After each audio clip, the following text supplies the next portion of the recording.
Assalamualaikum warahmatullahi wabarakatuh. Perkenalkan, nama saya Salsabilillah, NIM 01110582529140, kelas 1A4, D3 Akuntansi.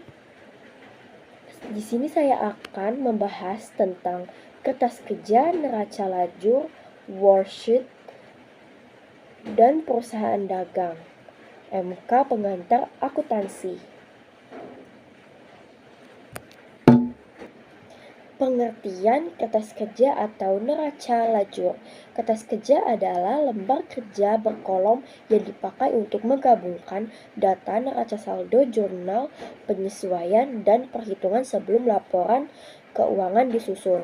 Fungsinya sebagai alat bantu agar proses penyusunan laporan keuangan lebih rapi, terstruktur, dan mudah dicek kembali. Bukan laporan resmi, tapi media antara agar penyusunan laporan akhir lebih cepat dan akurat. Cara menyusun kertas kerja atau worksheet atau neraca lajur. 1. Pindahkan data neraca saldo. 2. Pindahkan data jurnal penyesuaian. 3. Jumlahkan neraca saldo dan jurnal penyesuaian pada kolom NSD. 4. Pindahkan NSD akun real ke kolom neraca, akun nominal ke kolom laba rugi. 5. Jumlahkan kolom laba rugi dan neraca, kemudian cari selisihnya. Cara menyusun kertas kerja. Yang pertama, siapkan neraca saldo. Yang kedua, mencatat ayat penyesuaian. Yang ketiga, membuat neraca saldo disesuaikan. Yang keempat, mengkelompokkan akun. Yang kelima, menghitung laba atau rugi. Yang keenam, mengembangkan kolom neraca. Yang ketujuh, final check. Tujuan kertas kerja. Yang pertama, meringkas semua akun dari buku besar dalam satu lembar. Yang kedua, menggabungkan neraca saldo plus penyesuaian menjadi neraca saldo disesuaikan. Yang ketiga, memudahkan perusahaan laporan laba rugi dan neraca. Yang keempat, membantu mengecekkan kesalahan lebih awal sebelum laporan final dibuat. Yang kelima, mempercepat proses tutup buku atau closing. Fungsi kertas kerja. Yang pertama, menjadi pedoman dalam menyusun laporan keuangan. Yang kedua, menyajikan informasi yang sudah tersusun rapi dan sistematis. Yang ketiga, mempermudah identifikasi akun mana yang mengalami penyesuaian. Yang keempat, membantu analisis posisi keuangan perusahaan dagang pada akhir periode.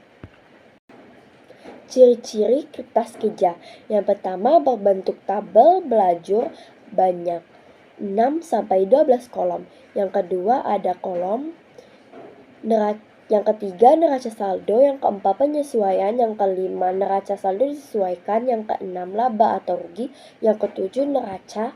Yang kedelapan, membuat akun-akun khas perusahaan dagang, persediaan, pembelian, penjualan, HPP, beban penjualan, dan lain-lain. Yang kesembilan, digunakan secara internal, tidak dipublikasikan. Syarat atau ketentuan penyusunan. Yang pertama, neraca saldo harus sudah tersedia dan balance. Yang kedua, ayat jurnal penyesuaian sudah dibuat. Persediaan penyusutan, beban dibayar di muka, beban terutang, dan lain-lain. Yang ketiga, semua akun yang terlibat dalam laporan harus dicantumkan. Yang keempat, format kolom harus konsisten, biasanya format 10 kolom. Yang kelima, perhitungan HPP di perusahaan dagang harus benar. Komponen atau kolom dalam kertas kerja. Format 10 kolom. Yang pertama itu neraca saldo, debit, kredit. Yang kedua, penyesuaian debit kredit. Yang ketiga, neraca saldo disesuaikan debit kredit.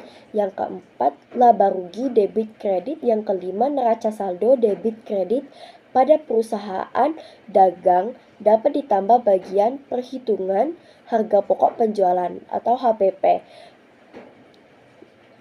Persediaan awal dan akhir, ikhtisar laba rugi. Peran kertas kerja dalam perusahaan dagang. Yang pertama, menyusun dan menghitung HPP secara akurat, memisahkan akun penjualan, pembelian, retur, potongan, dan lain-lain.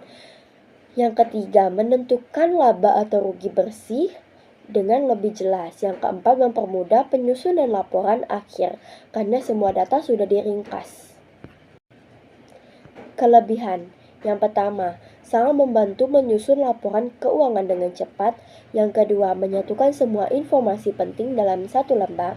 Yang ketiga, memudahkan pengecekan kesalahan sebelum finalisasi. Yang keempat, membuat proses analisis lebih mudah dan terstruktur. Yang kelima, cocok untuk perusahaan dagang yang transaksinya banyak dan kompleks.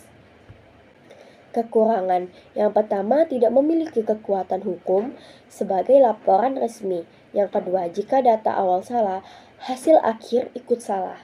Yang ketiga, membutuhkan ketelitian tinggi saat memindahkan angka. Yang keempat, bisa memakan waktu jika transaksi perusahaan banyak atau manual. Berikut adalah contoh neraca saldo. Notes: pindah NSD akun real ke dalam kolom neraca awalnya 123 jadinya pindah ke neraca 2.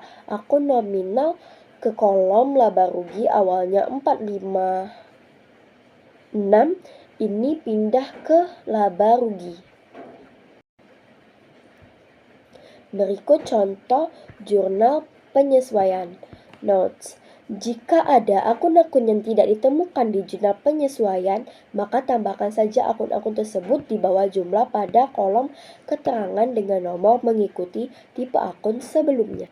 Berikut adalah contoh kertas kerja. Penutup. Pertama, kertas kerja memudahkan proses penyusunan laporan keuangan melalui langkah yang sistematis. Yang kedua, walau tidak wajib tetapi sangat membantu terutama perusahaan dagang yang memiliki banyak transaksi. 3. Dengan kertas kerja, laporan keuangan bisa disusun lebih cepat, teliti, dan rapi.